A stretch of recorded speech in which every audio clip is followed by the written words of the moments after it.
Now, at 14, though, you knew to get emancipated from your mother. Yep, which again, we hand shook, and it was a very respectful so 14, court date. You're on, Where you go 14, at 14? Didn't you go to Crosby's house? I had to live with David Crosby for 2 months. Which is crazy because David had his own problems. I know. He was an interesting character in itself. What is it like living with David Crosby of Crosby, Stills, Nash and Young, one of my favorite? Pretty wild. Yeah, I mean. But I got to go on tour with them, and I would freak out, and I would freak out over Neil Young. And were you in love with Neil Young? I was just like, okay, that's the coolest human being ever. He is. And I'm such a Valley girl, and he probably was like, oh, God.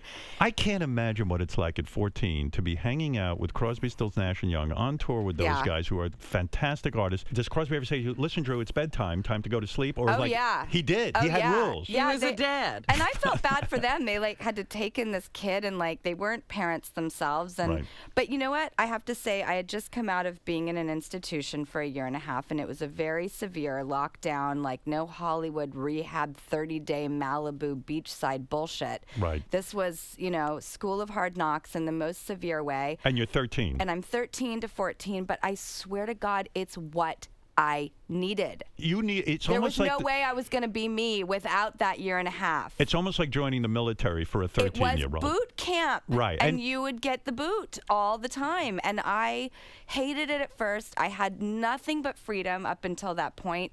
Dancing on tables at Helena's and Studio 54 and Limelight and every club on the planet, and partying it up, doing whatever I wanted whenever I wanted. And all of a sudden it was, you have no freedom.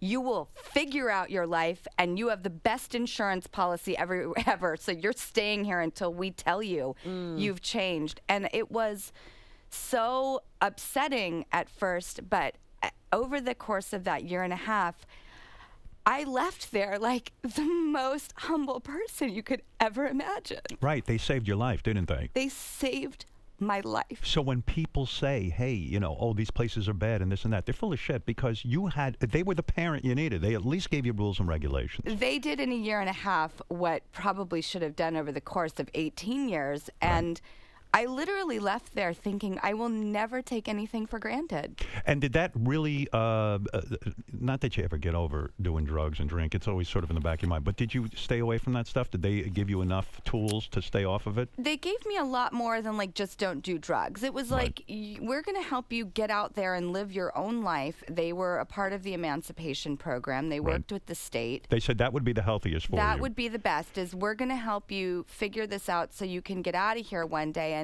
and live on your own.